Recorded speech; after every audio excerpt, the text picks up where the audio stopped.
छत्तीसगढ़ के राज्यपाल रमेन डेका से राजभवन में मुख्यमंत्री विष्णुदेव साय ने शिष्टाचार भेंट की। इस दौरान सीएम साय ने राज्यपाल रमेन डेका को नवरात्रि की हार्दिक शुभकामनाएं दी।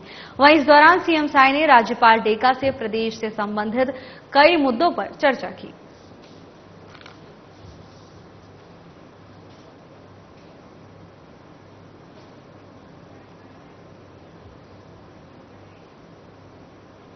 मुख्यमंत्री विष्णुदेव साय की पहल और स्वास्थ्य मंत्री श्याम बिहारी जायसवाल के मार्गदर्शन में राज्य के 4 नवीन मेडिकल कॉलेजों के भवन के लिए निविदा जारी कर दी गई है।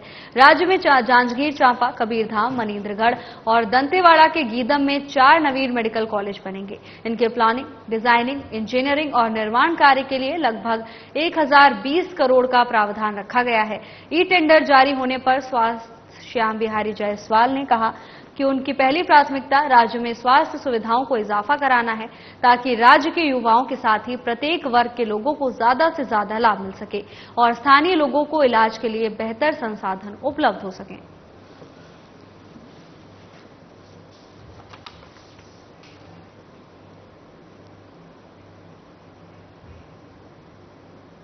उप मुख्यमंत्री अरुण साव ने बिलासपुर नेहरू चौक स्थित कार्यालय में जन दर्शन में क्षेत्र से परिवारजनों से मुलाकात की। इस मुलाकात के दौरान उनकी समस्याएं गंभीरता से सुनी और समाधान के लिए उन्हें आश्वस्त किया। जन दर्शन में कई समस्याओं का मौके पर ही निराकरण किया गया। अन्य आवेदनों के समाधान के लिए अधिकारियों को निर्देशित किया गया है। जन दर्शन में बंटाकन मामले का आवेदन मिला, जिसका उप मुख्यमंत्री ने तत्काल संज्ञान लिया। उन्होंने मनेन्द्रगढ़ एसडीएम को मामले के निराकरण के लिए तत्काल निर्देशित किया है। उप मुख्यमंत्री साव ने कहा कि बिलासपुर संभाग के लोगों से मुलाकात के दौरान हमेशा की तरह सार्थक संवाद हुआ। इस संवाद के जरिए उनकी समस्याओं का समाधान किया। उन्होंने बताया कि बीजेपी सुशासन की सरकार है।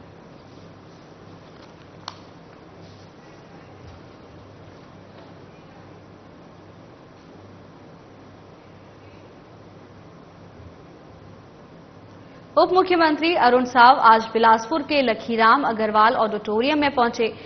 ऑडिटोरियम में आवास मेला का आयोजन किया गया था, जिसमें उन्होंने शिरकत की। उन्होंने जिले के 36,663 आवासहीन ग्रामीण परिवारों का आवास स्वीकृति पत्र देकर खुशियों की गारंटी दी। उन्होंने ऐसे हितग्राही जिनके आवास पूर्ण हो चुके हैं, उन्हें प्रतीकात्मक रूप से घर की चाबी भी भेंट की। उप मुख्यमंत्री अरुण साव ने मुख्य अतिथि के रूप में आवास मेले को संबोधित करते हुए कहा कि हर व्यक्ति का सपना होता है कि उसका स्वयं का मकान हो। प्रधानमंत्री आवास योजना लोगों के सपनों को साकार करने वाली योजना है। हर गरीब के सपने को सरकार ने अपना सपना बना लिया है।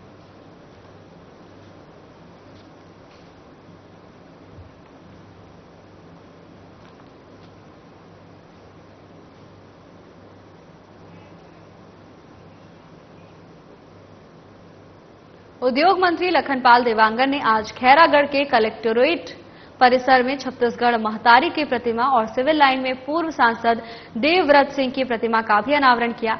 इस मौके पर उन्होंने खैरागढ़ शहर के अलग अलग वार्डों में 39.50 लाख रुपए की लागत से बनने वाले 4 सामुदायिक भवनों का भूमि पूजन किया। उद्योग मंत्री देवांगन ने कार्यक्रम को संबोधित करते हुए कहा कि छत्तीसगढ़ महतारी की प्रतिमा का अनावरण सदैव लोगों को अपनी धरती माता के लिए समर्पित भाव से कार्य करने के लिए प्रेरित करेगा। उन्होंने कहा कि जनमानस की आकांक्षा थी कि पूर्व सांसद देवव्रत सिंह की प्रतिमा का दशहरा पर्व से पहले अनावरण हो और हमने जनमानस की आकांक्षाओं का ख्याल रखते हुए उनकी प्रतिमा का अनावरण किया है।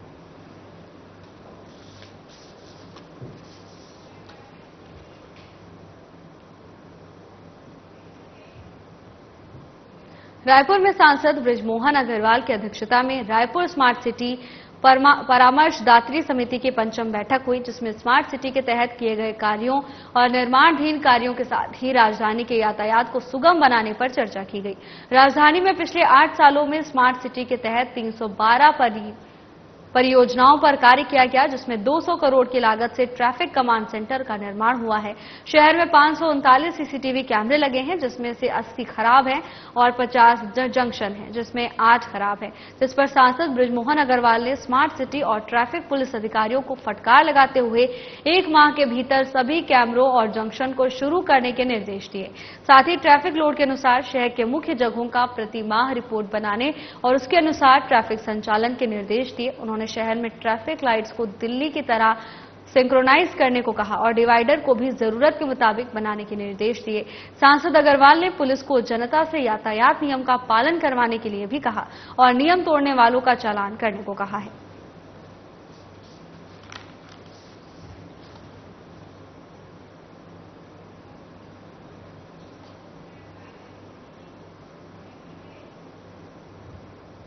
कोरबा के वार्ड क्रमांक 16 कोहड़िया के नर्सरी पारा में श्री दुर्गा और गणेश उत्सव समिति द्वारा आयोजित भव्य जागरूकता कार्यक्रम में मुख्य अतिथि के रूप में वाणिज्य उद्योग और श्रम मंत्री लखनलाल देवांगन, विशिष्ट अतिथि के रूप में पार्षद नरेंद्र देवांगन, दिनेश मोदी उपस्थित रहे। माता के जागरूकता में मंत्री देवांगन ने दुर्गा माता की आराधना और पूजा अर्चना कर कार्यक्रम का शुभारंभ किया।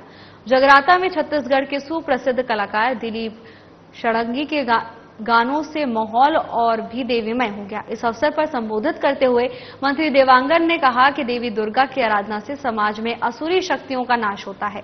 जगराता में शामिल होकर हम सभी श्रद्धालु जन पुण्य के भागी बन रहे हैं। शहर में भक्ति का माहौल है। देवी माता की आराधना से सभी परिवारों में सुख और समृद्धि आती है।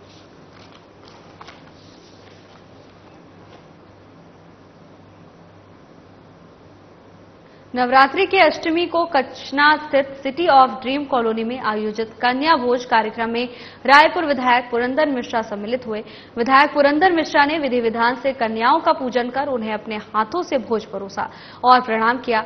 विधायक ने कहा, यहां 51 कन्याओं का भोज कराया गया। हमारे सनातन धर्म में कन्याओं को देवी का रूप माना गया है, जिसके कारण पूरे विधि विधान से नवरात्रि में हम कन्याओं को भोज कराते हैं, जिससे माता रानी प्रसन्न होती हैं। विधायक पुरंदर मिश्रा ने कहा कि नवरात्रि के अंतिम दिन कुंवारी कन्या पूजन का विशेष महत्व होता है। ये 9 कन्याएं मां का 9 स्वरूप मानी जाती हैं।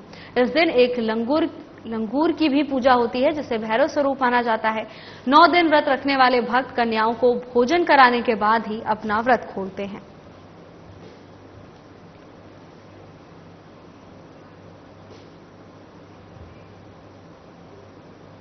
साइबर सुरक्षा और जल संरक्षण को लेकर रायगढ़ नगर निगम ऑडिटोरियम में गुरुवार को एक कार्यशाला आयोजित की गई। इस कार्यक्रम में सुप्रीम कोर्ट के जस्टिस प्रशांत मिश्रा ने मुख्य अतिथि के रूप में भाग लिया, जबकि वित्त मंत्री ओपी चौधरी ने विशिष्ट अतिथि के रूप में शिरकत की।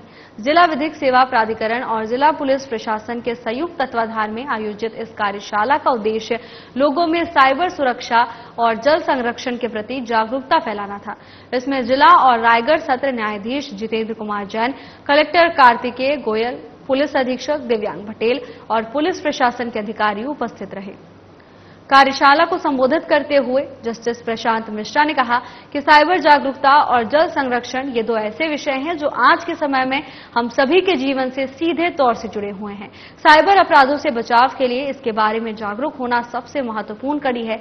वहीं वित्त मंत्री ओपी चौधरी ने कहा कि साइबर अपराधों का दायरा जिस तेजी से बढ़ा है, लोगों के बीच सतर्कता का स्तर उसी अनुरूप बढ़ाना आवश्यक है। आज के डिजिटल युग में अगर समझदारी से काम ना लिया जाए तो एक क्लिक में आदमी अपनी सारी जमा पूंजी गंवा सकता है। शासन और प्रशासन अपने स्तर पर ऐसे अपराधों पर लगाम लगाने व अपराधियों को सजा दिलाने के लिए कार्य कर रही है।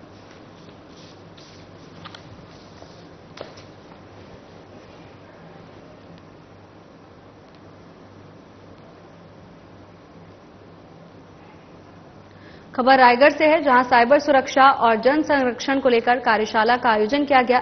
इस दौरान तमाम प्रशासनिक अधिकारी मौजूद रहे, तो वहीं लोगों को साइबर अपराधों के प्रति जागरूक किया गया।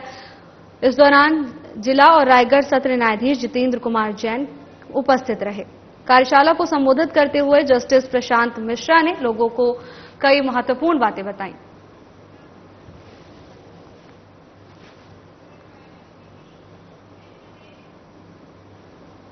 वरिष्ठ पुलिस अधीक्षक डॉक्टर संतोष कुमार सिंह के दिशा निर्देश पर रायपुर पुलिस द्वारा निजात अभियान चलाया गया। निजात अभियान के तहत नशे के विरुद्ध विशेष अभियान चलाया जा रहा है, जिसमें समस्त थाना और anti crime and cyber unit की टीम द्वारा लगातार कार्यवाही की जा रही है।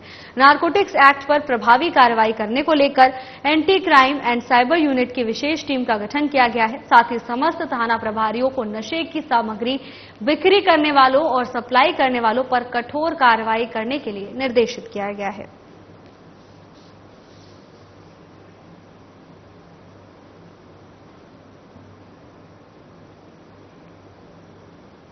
वरिष्ठ पुलिस अधीक्षक संतोष कुमार सिंह द्वारा नशे के विरुद्ध निजात अभियान चलाया जा रहा है, जिसके तहत रायपुर पुलिस के समस्त पुलिस राजपत्रित अधिकारियों, थाना प्रभारियों को नशे का काला कारोबार करने वाले कारोबारियों की पतासाजी कर कार्यवाही करने और इस पर प्रभावी रूप से अंकुश लगाने के लिए आवश्यक दिशा निर्देश दिए गए हैं, जिस पर समस्त पुलिस राजपत्रित अधिकारियों, एसीसीओ, थाना प्रभारियों की टीम द्वारा मुखबिर लगाकर पेट्रोलिंग व सूचना संकलन कर नशे का कारोबार करने वाले कारोबारियों के संबंध में सूचना एकत्रित की जा रही है।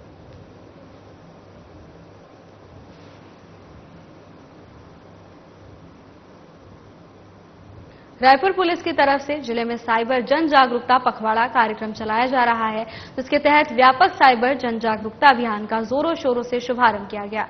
इसी क्रम में वरिष्ठ अधिकारियों के मार्गदर्शन में उप निरीक्षक सतीश पुरिया, एसीसीओ के नेतृत्व में गुड़ियारी स्थित मारुति मंगलम भवन में गुड़ियारी रास गरबा उत्सव समिति के सदस्य श्रवण शर्मा, वीरेंद्र पारख और अन्य के द्वारा आयोजित रास गरबा कार्यक्रम में anti crime and cyber unit की टीम और हेल्पिंग हैंड केयर फाउंडेशन के पदाधिकारी बबीता अग्रवाल और सुनीता पांडे के तत्वाधान से साइबर जन जागरूकता पखवाड़ा के तहत साइबर जागरूकता कार्यक्रम का आयोजन किया गया।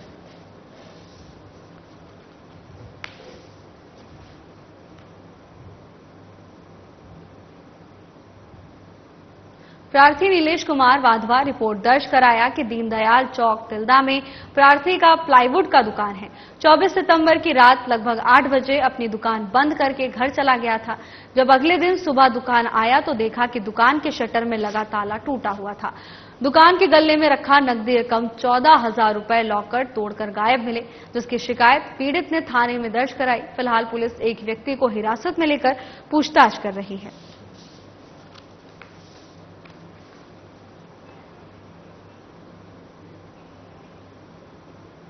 नमक को रंगकर नकली खाद बेचने वाले गिरोह के 2 फरार आरोपियों को पंखाजोर पुलिस ने गिरफ्तार किया है। राजस्थान के गंगापुर सिटी के सूरगढ़ गांव में आरोपी की गिरफ्तारी हुई है। गिरोह द्वारा अब तक 80 से ज्यादा ट्रक नकली खाद को अलग अलग राज्य में बेचा जा चुका है। अब तक इस मामले में पुलिस 8 आरोपियों को गिरफ्तार कर चुकी है। पूर्व में यहाँ पे एक नकली खाद के मामले में अपराध पंजीबद्ध किया गया था, जिसमें शुरू में 2 आरोपी गिरफ्तारी की गई थी और बाद में 4 आरोपी को राजस्थान से गिरफ्तार करके लाया गया था, जिनकी फैक्ट्री से नमक को रंग कर नकली खाद बनाया जाता था। इस मामले में जो नकली खाद की मार्केटिंग करने वाले और जो नकली मतलब खाद के लिए बोरा जिसमें इंडियन पोटास लिमिटेड लिखा रहता था वो सप्लाई करने वाले जो आरोपी थे वो शिव कृष्ण गुर्जर और ओम प्रकाश भदाना ये फरार थे, जिन्हें हमारी टीम ने राजस्थान से गिरफ्तार करके लाया है दोनों को। सर कितनी गाड़ियां बेच चुके हैं? शिव कृष्ण गुर्जर और ओम प्रकाश भदाना का भी मेमोरेंडम वगैरह लिया गया है, जिसमें उन्होंने करीब 80 ट्रक माल जो है अलग अलग राज्यों में भेजना स्वीकार किया है। सर कितनी बड़ी चुनौती थी पुलिस के लिए? पुलिस के लिए बहुत बड़ी चुनौती थी कि दोनों ये बहुत शातिर और चालाक आरोपी थे। पूर्व में भी जब पहली बार गिरफ्तारी करने इनके गए थे तो ये फरार हो गए थे पुलिस को देखकर, और इस बार भी जैसे ही पुलिस उनके घर के पास पहुंची, शिव कृष्ण गुर्जर ओम प्रकाश भदाना दोनों ही अपने घर के पीछे छत से कूदकर भाग रहे थे। पुलिस ने उनका 2 किलोमीटर तक पीछा किया और अपनी हिकमत अमली और चतुराई से उन्हें धर दबोचा। शारदीय नवरात्रि मां दुर्गा पूजा के महापर्व में कोरबा के उपनगरीय क्षेत्र बालको के सेक्टर 3 में मां भवानी जागरण और डांडिया उत्सव समिति के विगत 19 वर्षों से यहां लगातार नवरात्रि में बड़ी धूमधाम से डांडिया उत्सव मनाया जा रहा है, जो बड़ी खुशी की बात है। यहां रोज बड़ी संख्या में युवा युवती बच्चे सभी मिलकर गरबा डांडिया कर माता रानी की भक्ति करते हैं। समिति के लोगों का कहना है कि ये बालको कॉलोनी के साथ आसपास के ग्रामीण वार्डों के लोग भी बहुत ही खुशी के साथ यहाँ आते हैं और डांडिया करते हैं। यहाँ हर रोज मां दुर्गा की प्रतिमा का पूजा अर्चना कर, आरती कर, खिचड़ी वितरण कर डांडिया प्रारंभ किया जाता है। खबर कोरबा से है, जहां डांडिया कार्यक्रम का आयोजन किया गया, जिसमें भारी संख्या में लोग उपस्थित हुए। आपको बता दें कि इस कार्यक्रम का आयोजन पिछले 18 सालों से किया जा रहा है और इस साल भी कार्यक्रम का आयोजन किया गया है।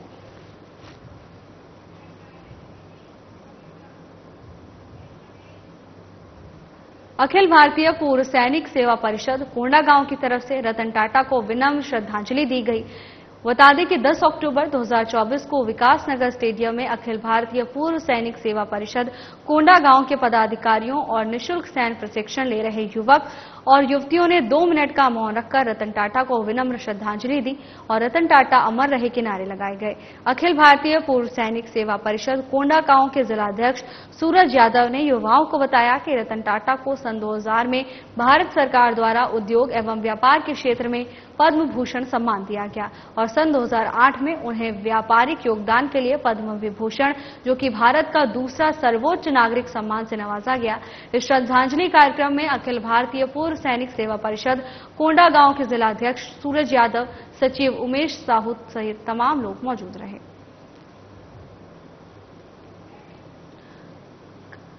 भारत के जाने माने उद्योगपति रतन टाटा का निधन हो गया, जिसके बाद पूरे देश में शोक की लहर देखी गई।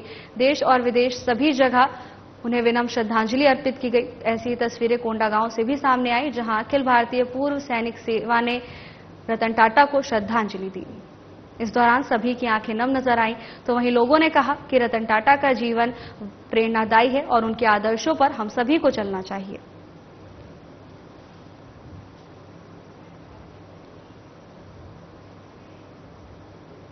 कुछ फर्ज हमारा भी स्वास्थ्य अभियान के तहत रायपुर शहर में शव को सम्मान पूर्वक ले जाने के लिए स्वर्ग रथ वाहन का शुभारंभ किया गया है। गुरुवार को KFHB कार्यालय में आयोजित एक भव्य समारोह में यह वाहन नरेश मित्तल की स्मृति में KFHB को समर्पित किया गया।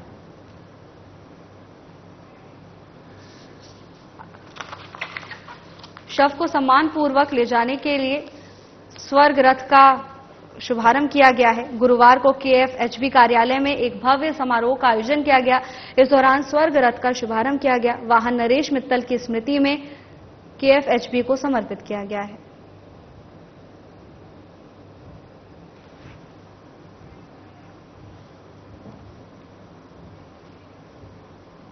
कोंडागांव पुलिस और राष्ट्रीय सेवा जिला योजना के संयुक्त तत्वाधान में साइबर जन जागरूकता पखवाड़ा अभियान और यातायात जागरूकता नशा मुक्ति कार्यक्रम का आयोजन किया गया, जिसमें थाना प्रभारी विश्रामपुरी भुवनेश्वर नाग, साइबर सेल जिला कोंडागांव से उप निरीक्षक अमिताभ खांडेकर, सहायक उप निरीक्षक सागरवती शोरी व समस्त साइबर स्टाफ एवं साइबर वॉलंटियर्स, महाविद्यालयीन प्राध्यापक, महाविद्यालय व ITI के सभी छात्र उपस्थित रहे। साइबर सेल से उप निरीक्षक अमिताभ खांडेकर ने बताया कि कैसे आजकल व्हाट्सएप, फेसबुक जैसे सोशल मीडिया का उपयोग करके ऑनलाइन ठगी हो रही है। इसका कारण सिर्फ अपनी व्यक्तिगत जानकारी बिना जांच के किसी अन्य व्यक्ति को साझा करना है। उन्होंने बताया कि अपना व्यक्तिगत जानकारी जैसे Aadhaar card, ATM number, PAN card, OTP इत्यादि जैसे जानकारी किसी भी व्यक्ति को बिना जानकारी के नहीं भेजना है। इससे ऑनलाइन ठगी का संभावना अत्यधिक हो जाती है। खबर कोंडागांव से है, जहां साइबर अपराध को लेकर जागरूकता कार्यक्रम का आयोजन किया गया। इस दौरान छोटे छोटे बच्चों को साइबर अपराधों के खिलाफ जागरूक किया गया और उन्हें बताया गया कि अपनी पर्सनल इंफॉर्मेशन किसी व्यक्ति को भी नहीं देनी है। आपको बता दें कि इस कार्यक्रम का आयोजन स्कूल में किया गया था। अभियान में यातायात जागरूकता नशा मुक्ति कार्यक्रम का आयोजन भी किया गया।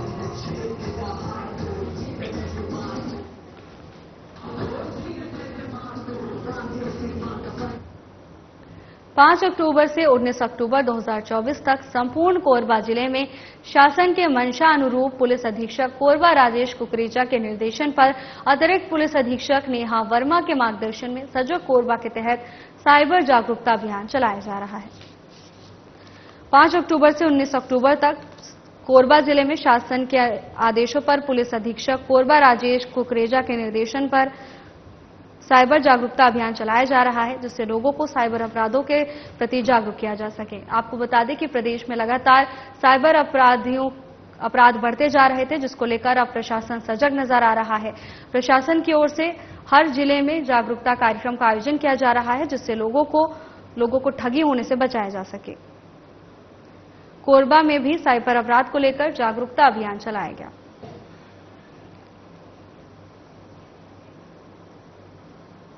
रायपुर के तक्षशिला स्मार्ट रीडिंग जोन और लाइब्रेरी में पढ़ाई करने आने वाले युवाओं को चाय, कॉफी, नाश्ता और भोजन के लिए बाहर निकलने की जरूरत नहीं पड़ती। संस्कृति स्वयं सहायता समूह द्वारा यहां संचालित कैंटीन में सब कुछ मौजूद है। मंगलवार को तक्षशिला लाइब्रेरी की व्यवस्था देखने आए उप मुख्यमंत्री अरुण साव ने भी युवाओं से चर्चा करते हुए यहां के फरा, चटनी, सैंडविच और कुल्हड़ में चाय का स्वाद लिया। उन्होंने इनके स्वाद की तारीफ भी की। उप मुख्यमंत्री साव ने तक्षशिला लाइब्रेरी की व्यवस्थाओं के साथ ही यहां स्वयं सहायता समूह द्वारा संचालित कैंटीन के इंतजाम का भी जायजा लिया।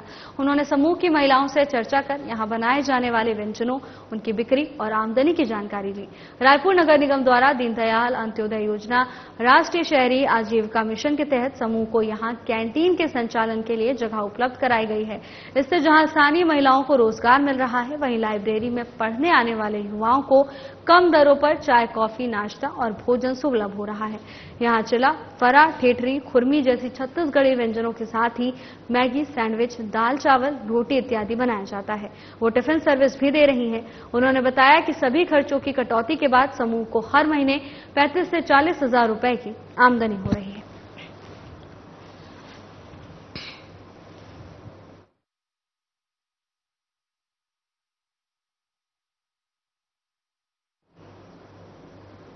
उप मुख्यमंत्री विजय शर्मा के निर्देशानुसार छत्तीसगढ़ शासन के पंचायत और ग्रामीण विकास विभाग ने आज 421 अभियंताओं को उनके दीर्घकालीन सेवा योगदान का समयमान वेतन का लाभ प्रदान करने का आदेश जारी किया है। इस आदेश के अंतर्गत 25 वर्ष की सेवा पूर्ण करने वाले 32 अभियंता, 10 वर्ष की सेवा पूर्ण करने वाले 388 अभियंता और 8 वर्ष की सेवा पूर्ण करने वाले 1 अभियंता शामिल हैं। इन अभियंताओं में उप अभियंता, सहायक अभियंता, कार्यपालन अभियंता और अधीक्षण अभियंता शामिल हैं। सूचना के मुताबिक पिछले 4 से 5 वर्षों से वेतन लंबित था और उप मुख्यमंत्री विजय शर्मा के निर्देशों पर अभियंताओं को समयमान वेतन का लाभ मिल रहा है। खबर रायपुर से है, जहां उप मुख्यमंत्री विजय शर्मा के निर्देश के अनुसार पंचायत और ग्रामीण विकास विभाग ने 421 अभियंताओं को सम्मानित करते हुए समयमान वेतन का लाभ प्रदान करने का आदेश जारी किया है। आपको बता दें कि इस आदेश के अंतर्गत 25 साल की सेवा पूर्ण करने वाले 32 अभियंता, 10 साल की सेवा पूर्ण करने वाले 388 अभियंता और 8 साल की सेवा पूरी करने वाले 1 अभियंता शामिल हैं, जिन्हें उनके योगदान को लेकर सम्मान करते हुए समयमान वेतन का लाभ प्रदान करने के आदेश उप मुख्यमंत्री की ओर से जारी किए गए हैं।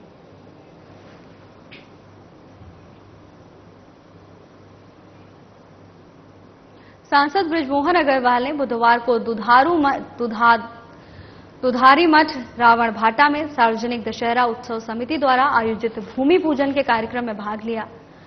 आगामी विजयादशमी महोत्सव की तैयारियों को दुरुस्त करने को लेकर चर्चा भी की गई। बता दें कि सांसद बृजमोहन अग्रवाल ने दशहरा उत्सव में आने वाले श्रद्धालुओं की भीड़ को नियंत्रित रखने और उनकी सुविधाओं को ध्यान में रखते हुए नगर निगम, सीएसआईबी, पीडब्ल्यूडी और पुलिस अधिकारियों की बैठक भी ली और दशहरा उत्सव से जुड़े जरूरी दिशा निर्देश दिए। बृजमोहन अग्रवाल ने पुलिस अधिकारियों से यातायात व्यवस्था दुरुस्त करने के लिए आने वाले वाहनों के लिए उचित पार्किंग व्यवस्था करने को कहा। साथ ही बिजली विभाग के अधिकारियों से दशहरा उत्सव के दौरान बिजली आपूर्ति के लिए अतिरिक्त जनरेटर व्यवस्था करने के निर्देश दिए। साथ ही पीडब्ल्यूडी अधिकारियों को सही से बैरिकेडिंग करने के लिए कहा, जिससे भीड़ को नियंत्रित किया जा सके।